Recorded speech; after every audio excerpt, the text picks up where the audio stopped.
We're going to go ahead and get started.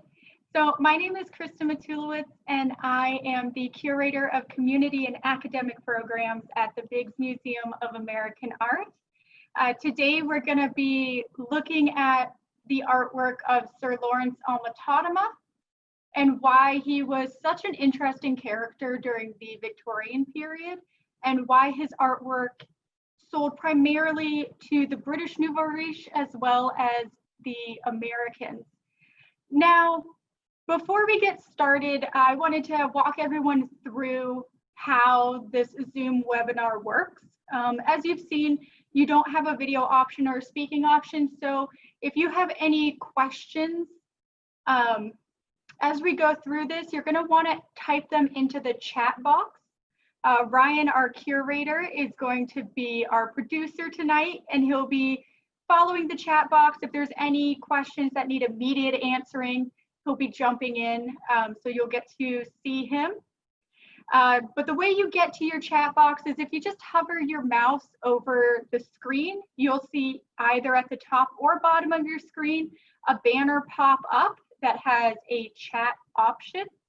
If you just click that, you can follow all of the chat dialogue and type in any questions that you have. At the end of this talk, we will have a question period. To be mindful of time, we're going to go ahead and get started with the PowerPoint. So you'll see me again at the end of this talk for questions. Until then, enjoy my PowerPoint.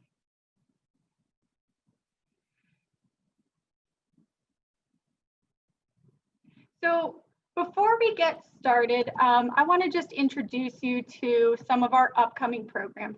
If you enjoy this talk tonight, this is a regularly occurring program that we have twice a month of virtual tours through different galleries and exhibitions at the museum, as well as lectures. So these are some of our upcoming ones. Our next one is going to be September 1st with Jack Lewis. Jack Lewis was the winner of our Elite 8 March Madness competition. As what artist was our hidden gem. He was officially declared the hidden gem of our archives, as well as being a prolific painter from Delaware and painting a lot of the Delaware scenes. Also, the museum, I'm sorry, these got out of order a little bit. So the Biggs Museum of American Art is located in historic downtown Dover.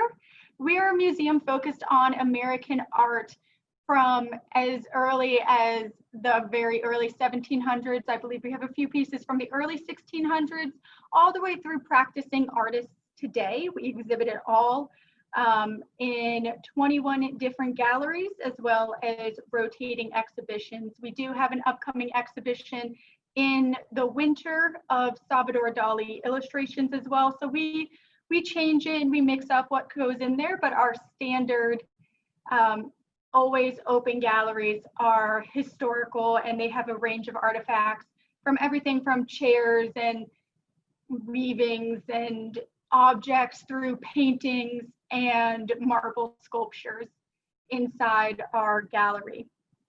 Other programs that we have coming up next month in September 15th, we have a lecture on iconoclasm in America.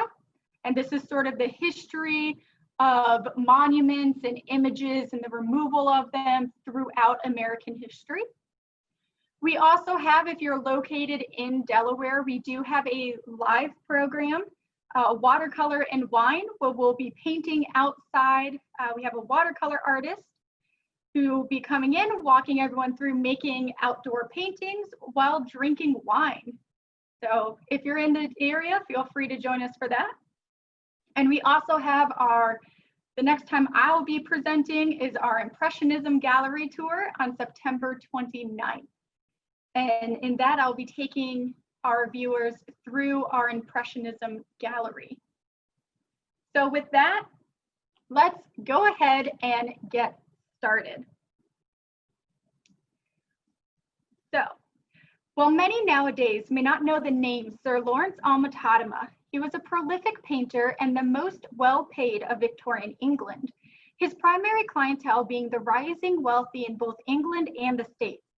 Deemed the archaeologist of artists, his impeccably accurate scenes of life and antiquity granted him a foothold in both major artistic camps of the time. On one hand, he was an accomplished academician exhibiting at the Royal Academy. On the other, he exhibited and even held a solo retrospective at the Grosvenor Gallery, home of the aesthetics. Navigating this unusual accomplishment, we will look in depth at his most misunderstood artwork and the artwork I personally believe is his magnum opus, the Roses of Heliogabalus, hereafter referred to as roses, and its accompanying study. During this lecture, we will explore the significance of creating roses with a seemingly unclear narrative through discerning why Alma-Tadema's work was so sought after by the Americans and the British Nouveau Riche, reevaluating his processes, influences, and the socio-political context in which he worked. I argued that his dramatic depictions go beyond mere recreation of the antique past. Rather that he crafted a new material reality for Victorian narrative painting. So let's take a moment on our own to look at this painting.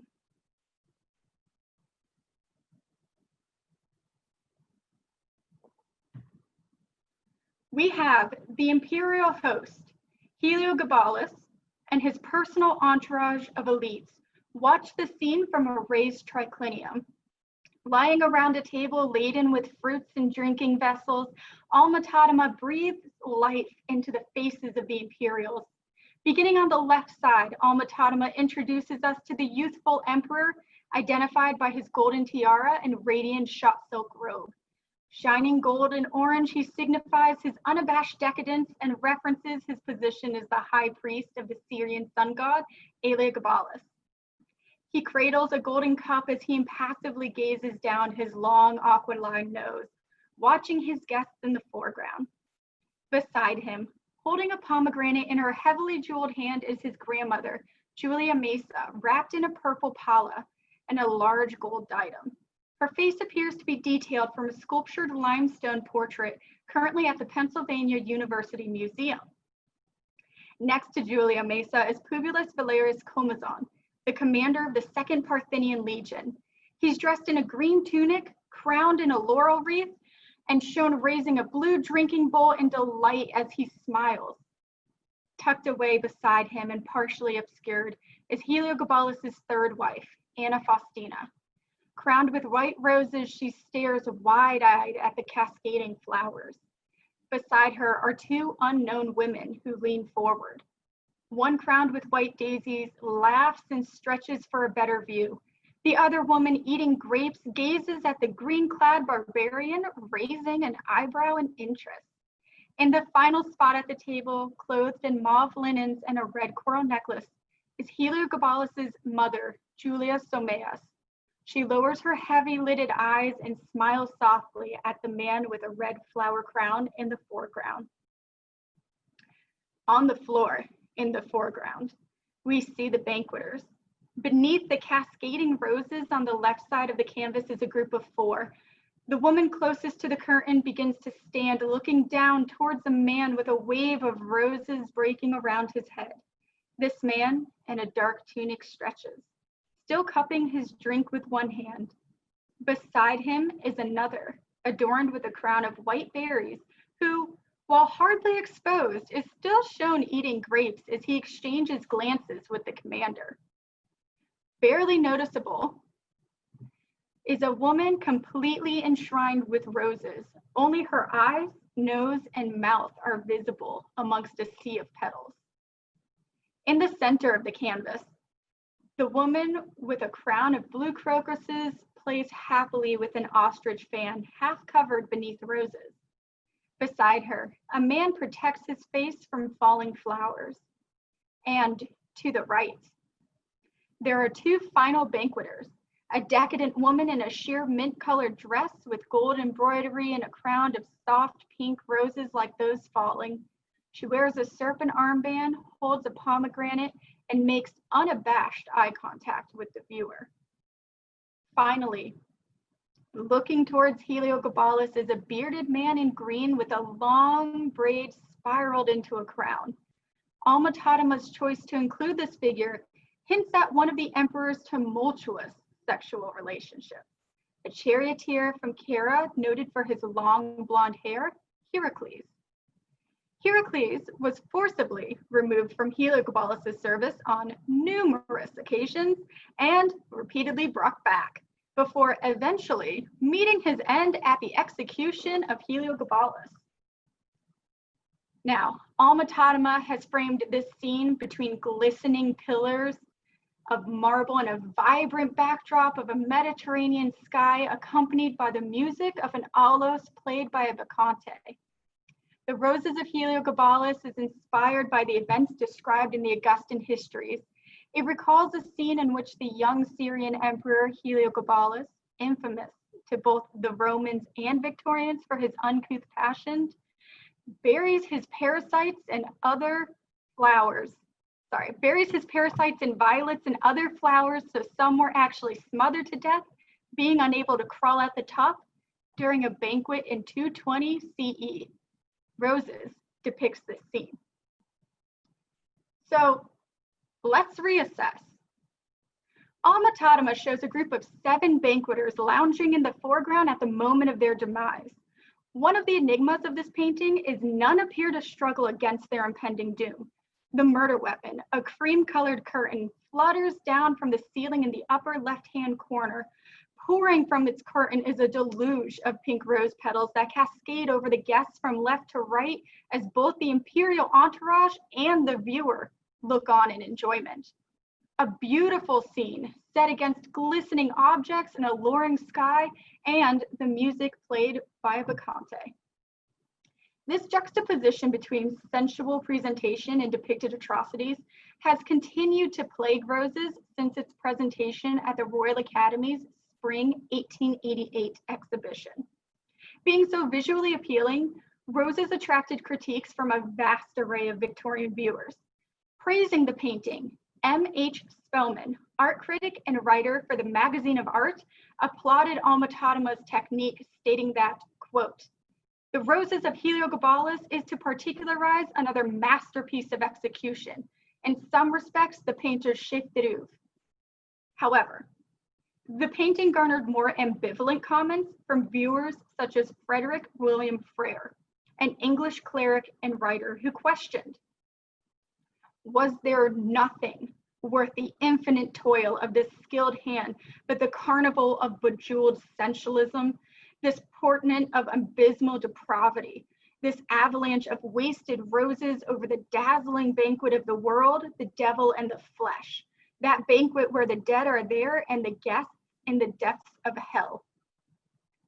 So while audience agreed that Alma-Tadema's skill and meticulous attention to visual accuracy could be resulted in a painting that can be likened to a rare piece of silverware, something like a precious cargo of chiseling, an ivory carved and engraved, an alabaster meticulously pierced, the tension between these detailed frivolities and the spectacle of murder presented in Roses has resulted in audiences and critics being distraught over the meaning of the painting, leaving them charmed but emotionally unsatisfied. For contemporary scholars, it is no less easy to evaluate the painting correctly. Alma-Tadema has created for the viewer a scene of irony and mordant critique, not only commenting on how Heliogabalus, the most decadent of all emperors, murders his guests at his banquet by smothering them with rose petals, but also forcing audiences to partake unwittingly in his sumptuous dark world. In this lecture, I will address the enigmatic qualities of this painting, reevaluating Alma-Tadema's work within the artistic, social, and emerging photographic milieu of the Victorian period. In doing this, I'll demonstrate why this particular painting, in combination with its study, proves to be apt for understanding his working method, why it divided audiences, and why his work rapidly faded at the fall of the Victorian Empire. By looking at how these elements influence Alma-Tadema's painting, our understanding of the painting changes fundamentally. Rather than creating an empty, passive world of beauty, Alma-Tadema presents the viewer with a relatable scene of a sensual social critique, designed to create a deeply moving response in both past and present spectators, as I hoped happened for you at the beginning of this lecture. While many Victorian artists focused on more elevated, heroic epics of Roman antiquity, Sir Lawrence Alma-Tadema found antique trinkets and the idea of a relatable past more inspiring. In 1852, Lawrence Alma-Tadema took up residence at the Antwerp Academy. It is at the Academy that he would befriend two pivotal figures of his artistic career: his teacher, the historic painter Byron Leys, and the Egyptologist George Ebers. Immersed in a world of history and artifacts, Alma-Tadema's thoughts traveled to far-off lands and times long past. His early paintings highlight the influence of his friendships and showcase scenes of Egyptian rulers and courtiers. When questioned about why he would choose to depict Egypt, he responded saying, quote, "The first thing a child learns of ancient history is about the court of the pharaoh.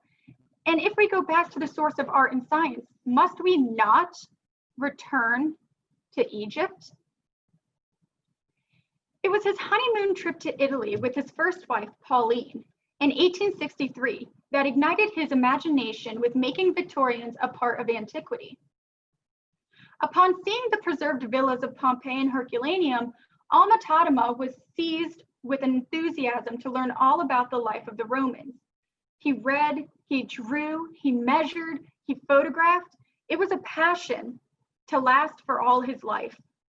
Alma-Tadema's interest in creating a believable past caught the attention of the famous art dealer Ernest Gambert, who immediately commissioned him for 24 paintings on an increasing pay scale in the late 1860s, which was unheard of at this time. In 1871, a few years after Pauline's death, Alma-Tadema moves into Townshend House in England with his two daughters and marries his second wife, Laura. Similar to the scenes he depicted, his house was constantly aflutter with dining parties, social gatherings, and admirers of his eclectic mix of styles and aesthetic clutter.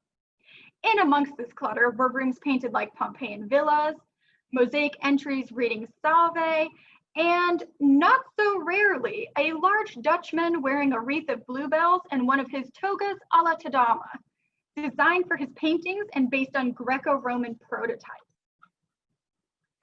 Although the time period depicted shifted through his career from Merovingian to Egyptian and finally Roman, this passion for creating an immersive and relatable past continued, resulting with him being considered the master of archaeology, and in 1906 earned him a medal from the Royal Institute of British Architects. Unlike many of the Victorian depictions of antiquity, Alma-Tadema's Rome was not one of glory or morality, but rather one of corruption, luxury, and sensuality, a cultural dark side relatable to the Victorians. In order to illustrate these elements, he uses archaeology to contribute to the scene's grandiose atmosphere, utilizing the extravagant accessories to distance the potentially horrifying subject, so much so that in the case of roses, we have to remind ourselves that the emperor is, after all, murdering his guests. By initially distracting the audience with beautifully veined marbles, shimmering silks, and gleaming metals, Alma-Tadema evokes a full sensual engagement without restricting himself to the high moral ground commonly associated with academic art.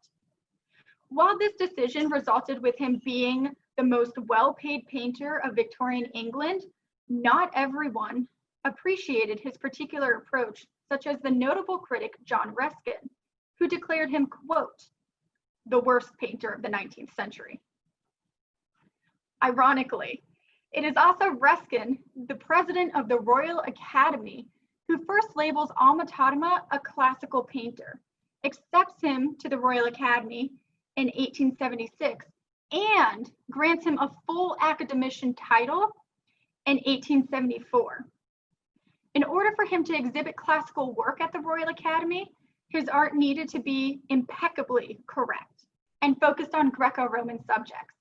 The task of impeccably correct representation was one Alma-Tadema would pride himself on, earning him the title, the archaeologist of artists. Utilizing his private collection of photographs obtained by both himself and his close circle of friends and acquaintances, as well as historical texts and life studies experienced at home and abroad, Alma-Tadema was able to achieve an extraordinary historical reconstruction. Furthermore, he was able to use figures and objects in a historically accurate way in order to make the story come alive. Alma-Tadema combines anachronistic figures with detailed historical accuracies to create an immersive classical world Victorian audiences could relate to, feeding an underlying need in his Nouveau Riche patrons.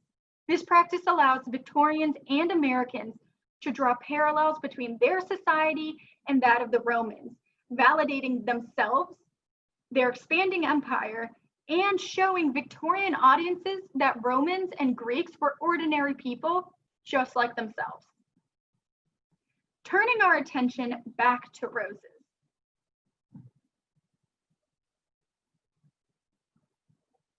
The historical accuracy used throughout this piece is so thorough, it can be easily overlooked. Let's begin with that vibrant blue sky. Using the photograph, The View of Albano, which was gifted to Alma-Tadema, he was able to correctly reconstruct the banquet portico of the Caesarian palace, Heliogabalus' Palatine Hill residence in Rome, which overlooked the ridgeline of the Albanese hills, famous for his, quote, pedantic love of ornamentation, with every object where possible based on a direct archaeological precedent. The portico not only overlooks an accurate horizon of the Alpine Hills, but the painting's setting also conforms to the description given by Edward Gibbon in his History of the Decline and Fall of the Roman Empire, where he provides details of the, quote, magnificent portico, supported by 200 columns of the foremost curious and costly sorts of marble. Following Gibbon's description, Alma-Tadema locates his murder scene within a portico of massive columns of white and green Laconian marble, which rest atop solid red marble bases. Emphasizing the themes of frivolity, pleasure, and by Victorian standards, immorality, Alma-Tadema draws the spectator's eye up to the watchful gaze of Bacchus and his young lover Amphialus. Alma-Tadema has constructed this version of the statue from a photograph he owned of the original. Alma-Tadema did not limit the symbolism of Bacchus solely to depictions of the god. Highlighted by a gap in the roses and set below the group of imperial figures, audiences are met with the bronze face of a man with a long beard and hair and a wide gaping mouth. The face of Silenus. Highlighted against the dark marble panel, Silenus is the tutor and faithful companion of Bacchus and is usually depicted as an inebriated older man. His linking of iconography and materiality to tell the narrative is most evident in the area of the painting that shows the emperors and his companions. So let's zoom into this table. To create it, he uses a precise sketch of a Roman leg that he drew while visiting the Capitoline Museum, most likely during his honeymoon trip in 1863. This sketch shows a putti figure holding a shell, which transforms into a lion-footed table leg. Again, taken from antiquity, he renders the table's support of the crossbars that are adorned with decorative grape leaves. Altering his sketch for the final painting, Alma-Tadema alludes to the violets that were the original murder weapon by depicting a basket of ribbons holding a bunch of violets where the adorning grape leaves originally existed. So that's right in the center of that table leg area. You can see these blue ribbons hanging down and there's some violets tucked in there. Continuing the narrative, Alma-Tadema references themes of inebriation, frivolity, and pleasure in the face of death through his careful place and manipulation of well-chosen artifacts throughout the painting. For example, the imperial guests are reclining and observing the scene before them, resting on a pair of magnificent bronze horsehead couches based on a photograph owned by Alma-Tadema. Both the side of the couch and the scrolls are covered with sheets of mother and pearl and roses, a detail from the original Roman artifact. In the photograph, which is not shown here, There is a modest short curtain covering the long edge of the bench. Alma-Tadema has inserted through the layer of descending roses a Bacchic frieze. So that's going to be the blue part that's highlighted. Across the couch, in place of this curtain, within this frieze, we see an image of a woman involved with grape harvesting and winemaking, entering a state of ecstasy as part of the Bacchic mysteries. To the right of the table, in the now yellow highlight, we see a Bacchante energetically dancing with a snake. Alma-Tadema developed the themes of roses farther by including signs and symbols that relate to traditional iconography of death. The Victorian passion for antiquity meant they understood the symbolic world of ancient Rome. For example, we see a group of pomegranates on the edge of the table. One has been cut in half. This is alluding to Persephone's eating the pomegranate seeds of the underworld. In the painting's foreground, which we'll see later, we see another pomegranate half held by the woman with the snake armband, and we realize that her death is imminent too. As the final element in the narrative of this painting, we observe the standing figure of a Bacchante who serenades the guests while playing an aulos. This figure would have been easily recognizable to academic artists and Victorian viewers as a Bacchante. Her loose white gown is wrapped in a leopard skin, she holds an aulos, she wears an ivory crown, and her loose hair cascades over her shoulders, representing morally negative connotations.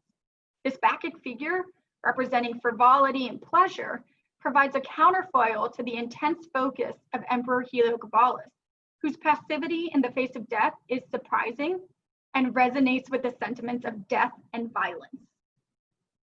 In his study for the Roses of Heliogabalus, Alma-Tadema depicts both the doomed banqueters and the imperial entourage in movement.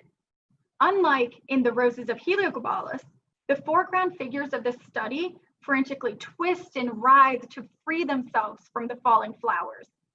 Their poses become the mechanism through which the narrative of death is carried, rather than through traditional means, such as the symbolism seen in roses. So, having explored the academic side of Alma-Tadema's art, let's transition to the social side, including how he managed to negotiate his joint ties to the Grosvenor Gallery and the aesthetics.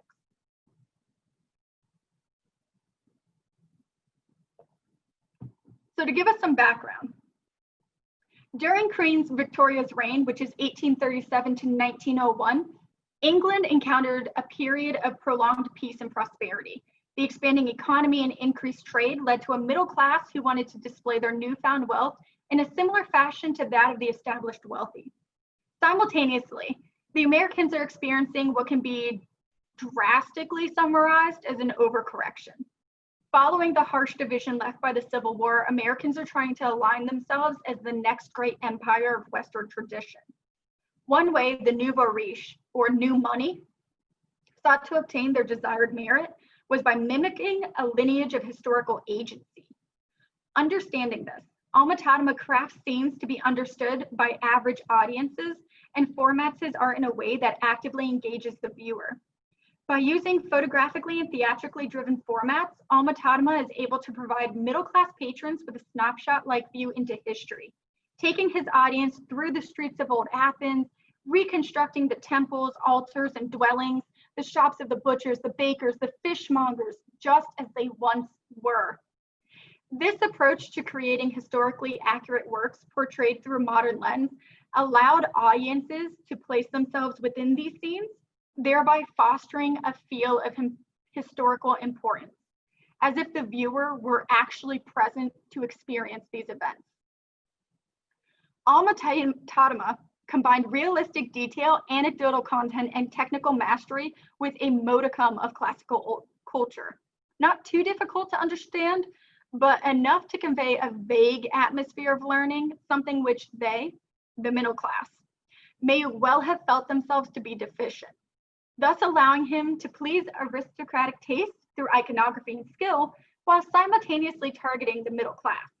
By painting images centered on mundane happenings from classical life, such as a woman fawning over her baby or two men playing with a dog, patrons of Alma-Tadema's needed little in the way of a classical education to understand his work.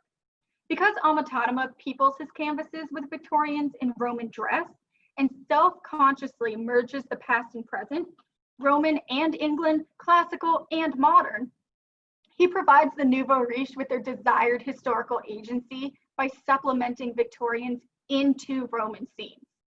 Alma-Tadema further supported audiences in his quest to Victorianize Rome by imbuing his work with Victorian symbolism so that the historical events could be understood by contemporary audiences in their own terms.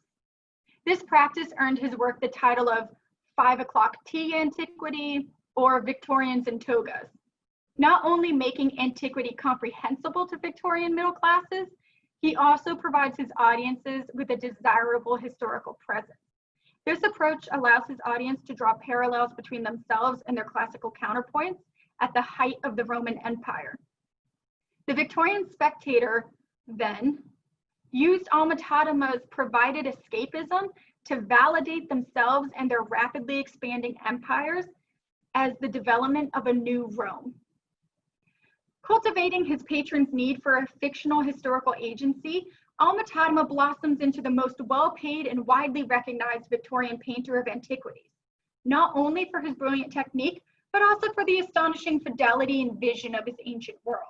One way Alma-Tadema accomplishes this is by combining theatrical qualities in regards to movement and depth with some of the more striking aspects of photography. Beginning in the early 1870s, Alma-Tadema can be seen experimenting more and more with complicated and often unusual framing techniques, creating a photographic effect that resonated with viewers.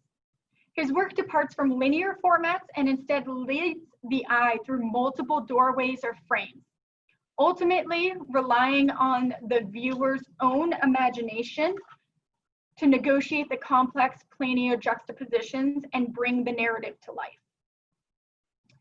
In the late 1870s, we see Alma-Tadema experimenting with non-traditional compositions to suggest they were taken on the spot, sometimes almost accidentally, and thus show the real thing, focusing instead, as if by accident, on what happened before or after an event.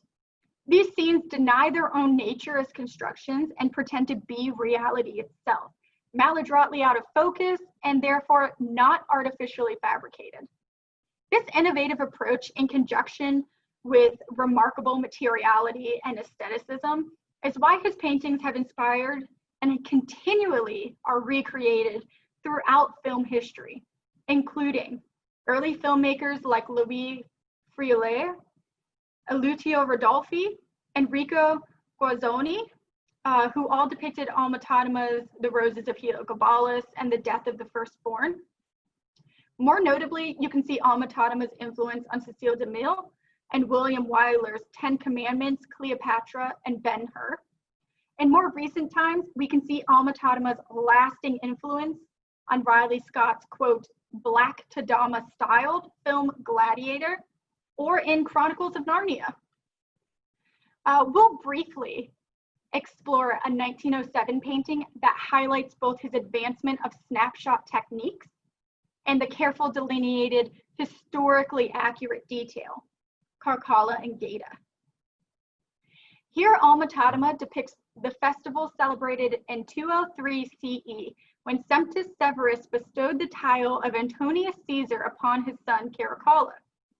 Alma-Tadema places his audience overlooking the imperial box at the Colosseum. Locating his scene inside the Colosseum allowed Alma-Tadema to delight in his lifelong love of details, including amongst the 2,500 individually painted spectators, water fountains, altars, and sellers of cushions, drinks, and food. Alma-Tadema enthusiastically exhibited Caracalla and Gaeta with magnifying glasses to provide audiences with a better view. Rather than painting all these objects and figures as an undifferentiated blob or blur, or with every detailed nuance shown, Alma-Tadema has delineated each figure individually, but not with the same clarity as his closer subjects, thereby simulating the eye's natural capabilities and allowing for distance to distort visible detail, as happens in photographs. By exhibiting this piece this way, Alma-Tadema encourages the audiences to directly compare his technique and varnishing with the mechanical accuracy of photography. The actuality accredited to photography allowed Alma-Tadema to combine his passion for historical accuracy with snapshot-like framing, directing the viewer's gaze in highly structured ways. In Caracalla and Gaeta, he builds on his painting's comparison to photography by obstructing the audience's view of the finer details of the Colosseum and presenting the foreground scene of Caracalla's father, Semptus Severus, his younger brother Gaeta, and two women watching the festivities.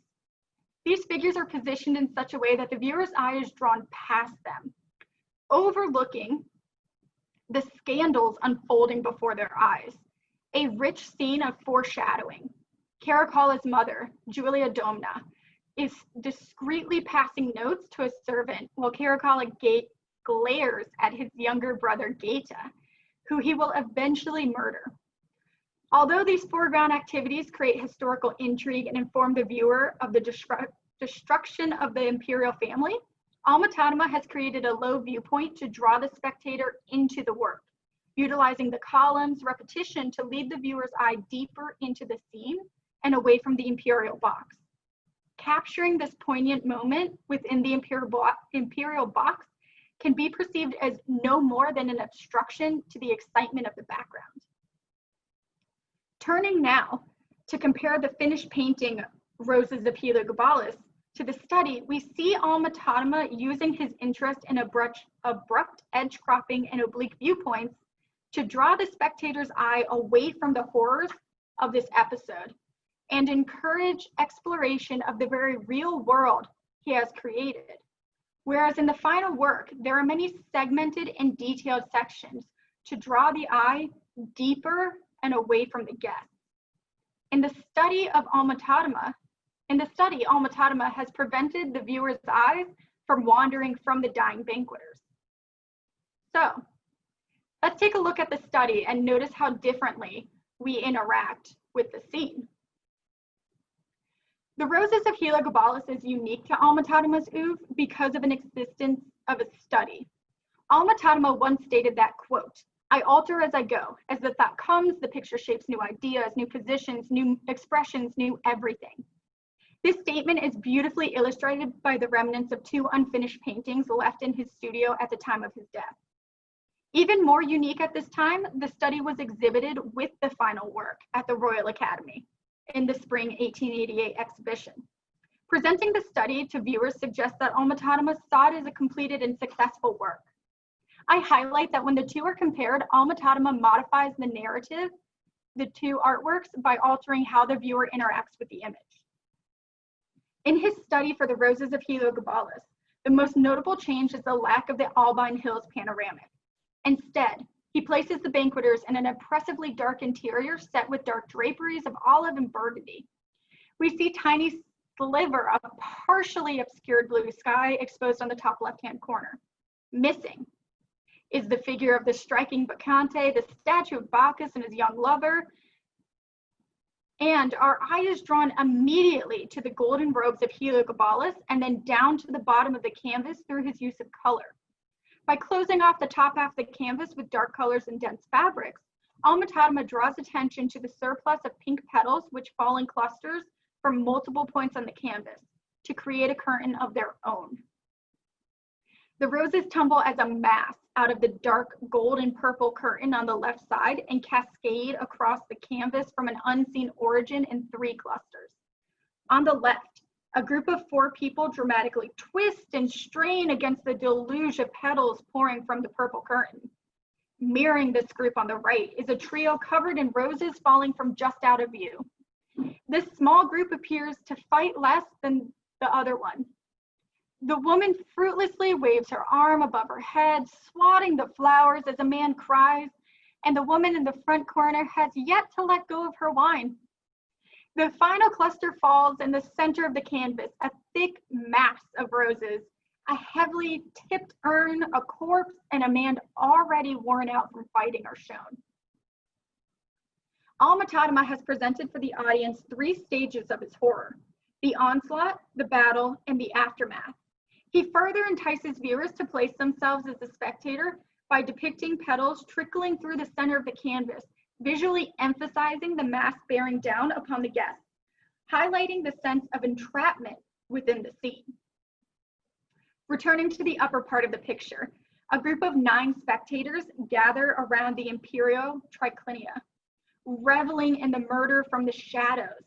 The elites pour over each other for a better view, appearing to blend into the dark curtains behind them. On the left side of the table, in the same place as the final work, we see the recumbent and smiling Heliogabalus, holding a drinking bowl and draped in his shimmering shot silk robe. Seated beside him, a woman dressed in blue raises a drinking bowl in applause, while the form of Publius Valerius Comazon, in the same location in green tunic, stands in excitement, leaning over the table. The enthusiasm of the imperial entourage is amplified by their dramatic separation from the dying guests in the lower foreground through the removal of Silenus's fountain and the insertion of a solid marble. The raised triclinium and the imperial entourage remain in shadow and are partially dressed in dark colors, accented by the warm gold tones associated with Heliogabalus. In the center of the canvas, Alma-Tadema places a large silver urn that spins off its axis, emphasizing the weight and force of the falling flowers while adding to the historical narrative of the scene. Although this urn does not make it into the final piece, it is based on the Hildesheim crater, of which Alma-Tadema owned an electrolyte replica and kept it in his house's gold room. Although noted for his strategic use of objects in relation to the final painting earlier, here's another example of how the use of significant artifact to make his painting believable. Whereas in the finished painting, Alma-Tadema highlights the role of Bacchus in an atmosphere of inebriated frivolity, in the study for the roses of Heliogabalus, he has created a dynamic swirl of petals, emphasizing weight, with that crater falling and spilling even more flowers and wine onto the guests. It appears in the study that he opts for a less academic approach to storytelling by having the narrative expressed through movement. In his study, Alma-Tadema depicts both the doomed banqueters and the imperial entourage in movement, unlike in the finished work. The foreground figures of the study frantically twist to free themselves. Their poses become the mechanism through which the narrative is carried, rather than through traditional means as the symbolism in roses. But if death and frivolity are the key themes of his artwork, why does Alma-Tadema appear to subdue these in the final piece? Turning our attention to how Victorian audiences might have negotiated the subtle narrative, I'm suggesting that the perceived passivity of the doomed banqueters in the foreground of roses is a result of Alma-Tadema employing good death imagery. The concept of good death in Victorian culture became popularized by the evangelical revival, with an overwhelming focus on stoicism of individuals in the face of death. This adjustment goes hand in hand with the increased use of medical sedation, which resulted with people no longer allowed their own deaths. For in the name of sympathy and avoiding distress, their families and doctors were allowing them to slip away oblivious to their fate. This practice goes farther to remove the terror of death, not just from the dying, but also the watchful loved ones as well. For the many who were unfortunate enough to experience the painful passing of a loved one, ideas of a pleasant eternity were of no comfort to them, because the evangelical belief was that an individual's dying behaviors, not just their actions during their lifetime, determined the fate of their souls. With this fundamental change in attitudes towards death and dying, Victorian artists reflect shifting attitudes away from emphasized emotion. As a result, death was portrayed as a clairvoyant moment in which the dying rests, surrounded by friends and family, calmly makes their peace, reinforcing the idea that death was something that could be controlled by humans.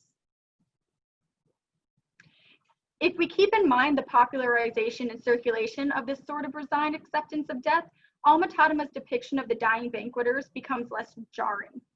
And that's what makes this work so extraordinary.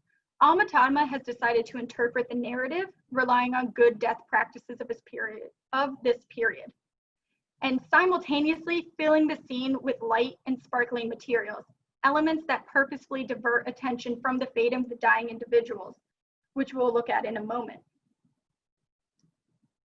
So turning back to comparing roses to the study, we find that blocking the empathy of the viewers in the final piece was done deliberately, and I argue, done so in order to keep the viewer interacting with the final work in the role of a spectator, replacing the study's evocative and direct narrative that can be read through twisting poses, both those dying and those applauding from safety, and the visual weight of objects and roses, with the intense materiality in the final work, resulting with the roses appearing to be carried upward by a light breeze, rather than falling in such density as to suffocate guests.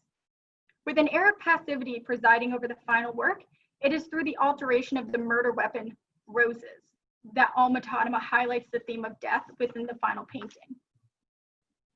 And this is what actually drew me to this piece when I started doing research on it.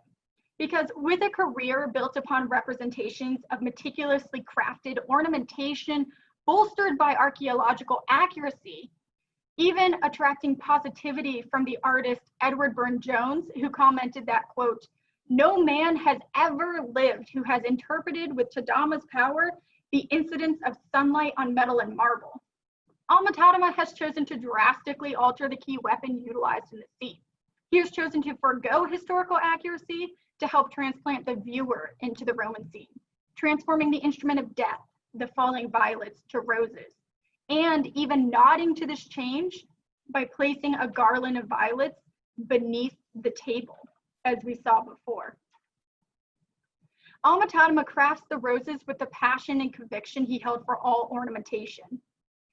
Readying his painting for the spring exhibition, he had roses shipped weekly from Italy and the French Riviera during the winter months, and even went as far as to drop them off his studio balcony to study how they fell. So his decision to paint roses cascading over the banqueters rather than violets assists audiences in recognizing that this is a scene of murder.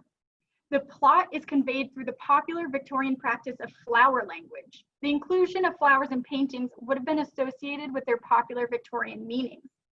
So while the use of violence would have accurately told this classical story, in the Victorian period, these flowers carried the meaning of truth, modesty, and faithfulness, all characteristics that this scene is not. In comparison, roses carry the connotations of desire, beauty, pain, elegance, and death to the Victorians, themes that are germane to both the painting and the story itself. By 1888, roses had such a direct correlation with death, and in Italy, roses specifically connoted an early death, that tombstones and death imagery transitioned from religious into having roses on headstones instead and on paper instead of religious symbolism.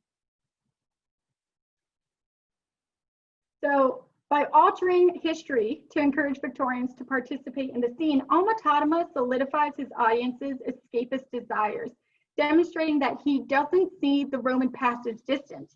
It was modern and as modern to them as possible.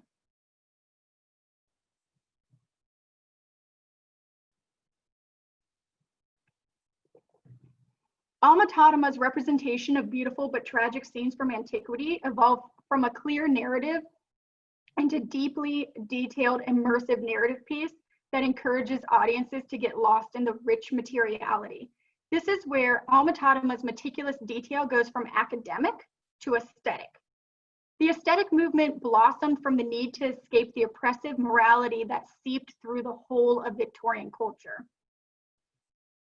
No longer limited to social constructs, Victorians found themselves inundated by tangible monuments to good morals, such as Queen Victoria's unyielding mourning, towering neo-Gothic architecture, as well as literature and theaters and images representing tales of chivalry and caution. Beginning as an artistic movement, artists focused on creating work that was a la mode or lacking in moralistic context, with a focus on sheer beauty.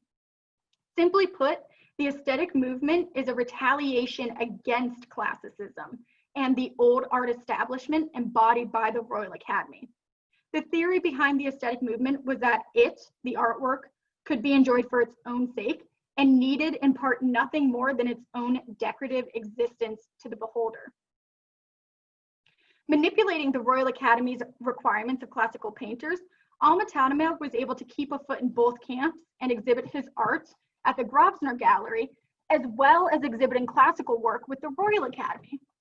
The Grosvenor Gallery even granted him a single artist retrospective in the winter of 1882 and 1883.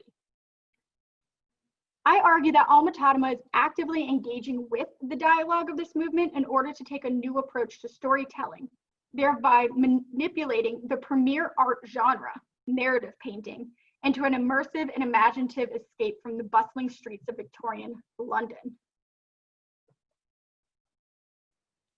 Alma-Tadema crafts scenes with believable streets and shops bathed in historical accuracy with meticulous perspective and detail. He does not isolate himself to the He does not isolate himself from idealized beauty to obtain this feat. Rather, he creates an ambiguous storyline formatted around escapist snapshots that rely on what I argue is a sense of art for art's sake to execute its effect. As I am suggesting, the bombardment of dying figures with lush petals and the theme of death results in a Victorian aesthetic par excellence, created by selecting his own perfect nature and painting that into material reality. This approach draws the spectators into a subdued state of awe for the plush materials and delicately contoured immersive world presented, allowing the darker implications of his art to slowly seep in until his audiences are confronted with the understanding that they are appreciating a scene of horror. Alma-Tadema uses the saturation of beauty to help Victorians deal with uncomfortable truths and bring to the forefront of his paintings the dynamic tension between truth and beauty. In conclusion, Alma-Tadema has done more than illustrate the elaborate dignity and stateliness of antiquity in creating the roses of Heliogabalus. Through his depictions of feathered wafting roses and lush silks, Alma-Tadema has put the antique world into slippers and a dressing gown. By using the glorified past as a mirror for contemporary concerns, his paintings beautifully beautify the strife of a rapidly changing society. I argue that the complexity of roses stems from Alma-Tadema's desire to give his work life, movement, reality, inviting the viewer to escape into his immersive world through his inclusion of multiple vantage points into a world beyond. Whether it's wrapping mountainous horizons, glimpses of the bustling city between columns, or a view of his own garden between the table legs, he has created for the spectator a space into which the imagination and inner vision may travel.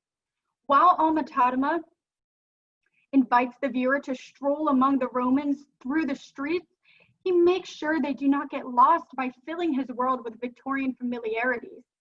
In his paintings, we find the antique world filled with Victorian customs, such as flower language, and an adherence to aesthetic principles, as well as humbled Romans reveling in their darker, unheroic, and mundane sides. In the case of roses, what first appears as a simple celebration of beauty gives way to much darker themes of inebriation, frivolity, and pleasure that subvert the audience's initial reaction. By burying the ugly aspects of culture beneath beautiful materiality, Alma-Tadema calls for the attentive spectators to carefully scan the different elements of the painting to read the storyline. Due to this ambiguity, Roses receives mixed reactions from both Victorian viewers and modern audiences. Through a thorough exploration of the painting, as well as his artistic process, we can see that Alma-Tadema has created a new material reality for Victorian narrative painting, thereby encouraging audiences to continually look deeper into his scene as they yield hidden anachronisms, which speak to contemporary audiences.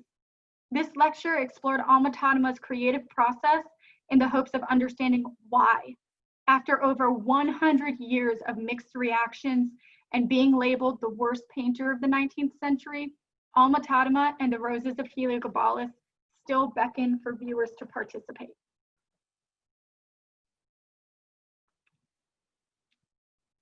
All right, so do we have any questions?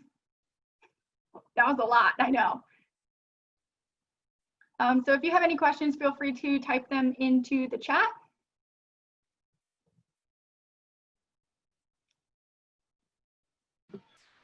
Kristen, we haven't had anybody sign up for questions yet, but I had a question for you. Yeah. I was really fascinated when you said that the murderer's grandmother was present and that her image was taken from an actual portrait bust that exists now in Pennsylvania. Has much work been done on Alma-Tadema's models? Where did he source so many of these faces, these interesting sort of these interesting characters?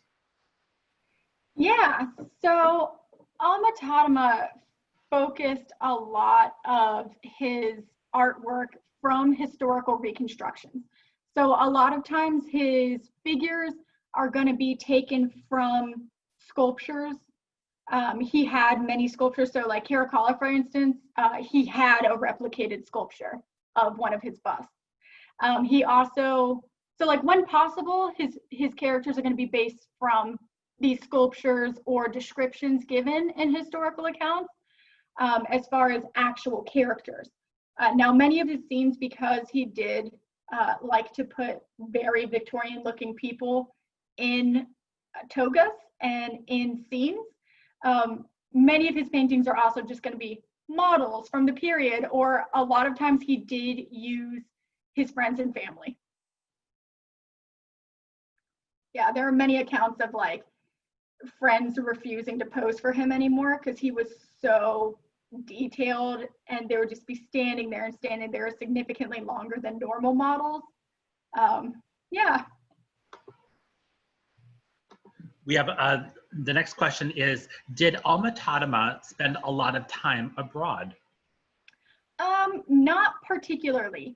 During his first marriage to his first wife, Pauline, he went on about a 1-month journey through Europe, mainly focusing in Italy. He did hit a couple other places, but after that, he did spend a lot of his time in England. Originally, he was from the Netherlands, and that's what partially got him excited, because where he happened to live, he was a farming family. And so on their farm, they would actually come across like Merovingian coins and ancient like Norse coins as they were farming. But other than just living in the Netherlands growing up, once he moved to England, he really stayed there. Yeah.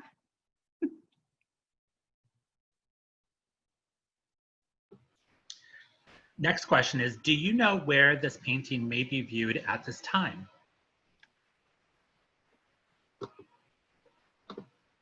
Yeah, so this particular painting is a private collection, the Press Simmons. A lot of Alma-Tadema's work was bought by this person.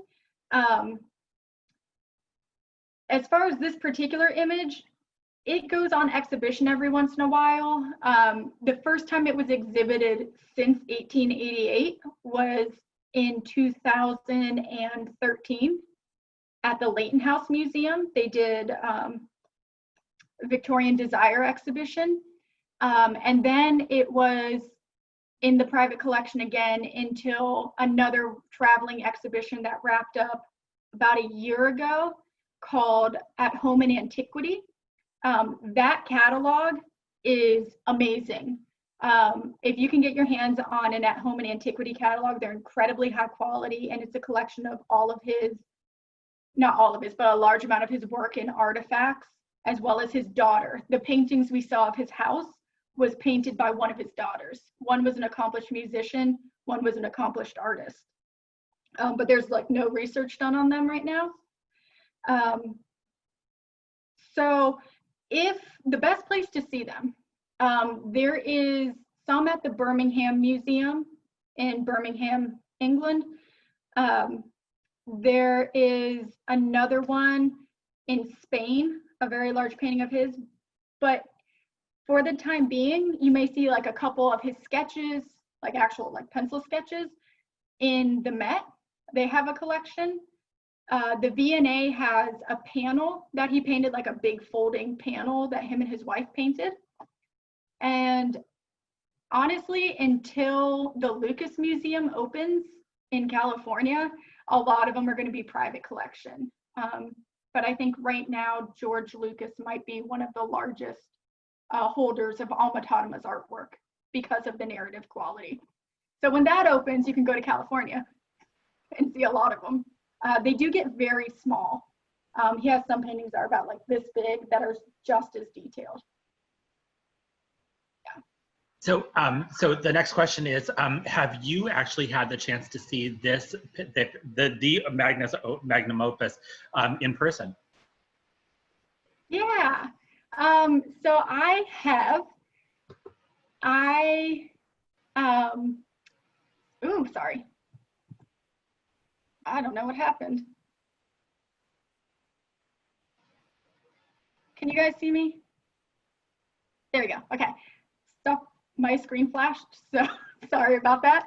Yeah, I've had the pleasure of seeing this painting a couple times. I happened to be at that exhibition in 2013. I kind of last minute called a friend of mine and hopped on a plane and ended up going there and fell in love with this piece because it was sort of like the showstopper. So what ended up happening was it was offset at the Leighton House in a different room, and they got the perfume maker Joe Malone to create a signature scent, and then it was roses, and they just filled the room with this like choking scent of roses. And I walked in and I'm looking at it, and I thought it was super cool. These figures are almost life size. The lady in green in the foreground is probably like 4'6". So I'm looking at it and I'm enjoying it. It has all of the photographs he used. And then I walked away and saw the giant sign that had that quote about he murdered his parasites with violets and other flowers. And then kind of double taked and was like, how did I miss this? And that got me interested in it. And then I ended up in 2016, I want to say 2016, I was able to catch At Home in Antiquity in 2 different locations. I was able to get a travel grant to go to see it in Vienna while I was still in my master's program. And then I ended up going to see it in London as part of another study program. So I've had the pleasure of seeing it a lot and standing aggressively close and making a lot of security guards very uncomfortable. Yeah. Anything else? There is. So your description of that, I think, makes all of us kind of envious, like we all kind of wish we lived your life. But we had one other question. So the person describes that they enjoy the way that the artist has portrayed Rome as a quote unquote realistic in terms of sin, living, morals, rather than of an exalted idealistic society. Are there other artists that take this same kind of interpretive viewpoint that you could recommend? So I don't have one off the top of my head that does this as well. It's kind of what he was known for, was that he made this very relatable kind of dark history. There's a lot of artists like Leighton, for example. He did a lot of sort of Victorian Romans kind of lounging around places. So he did a lot of these narrative scenes that were common to what Alma-Tadema was doing, but not so much the darker side. Yeah, not that I know of that does this sort of relatable history as far as not morally engaged. You have a couple artists who will do morally engaged histories, or more just genre scenes of people playing with dogs, or people eating or chatting or gossiping or swimming. But Leighton would be a big one. So that's Leighton. Lord Leighton, he was the Queen Victoria's favorite painter, actually. So he does like the basic scenes, but not morally questioning. Yeah. That brings to mind a painter, and Ryan, you may know the name of this painter that I can't think of right now, but he was famous for, same time period, he was famous for making animals highly narrative and kind of creating animals in this sort of dark, passionate way. He has a famous work of like a stag on top of a mountain that's like snorting, and he has another one that has polar bears eating the remnants of an exhibition to the Arctic. But that's really it. And I can't think of that artist right now. I'm sorry, I can't think of it either. I'm tempted to take out my phone and Google it. Yeah. Wonderful. So if there's no more questions, I want to thank everyone for coming.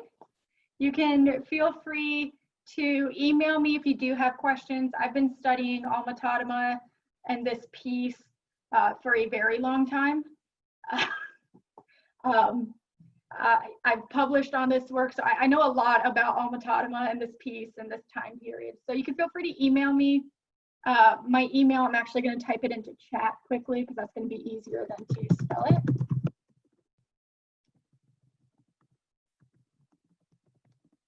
So it's K Matulewicz, my last name, at bigsmuseum.org. You can feel free to email me and I can get you links to the actual artists' names that I'm thinking of that I can't name right now off the top of my head. Or anything else, anything you see that you want to know about in this painting or any other of Alma-Tadema's work. Yeah. Cool beans. Thank you, Kristen. Thank you. Hey, so I want to thank everyone for coming. Feel free to join us at more of our virtual programs. And I hope you all enjoyed it. Have a nice night, everyone.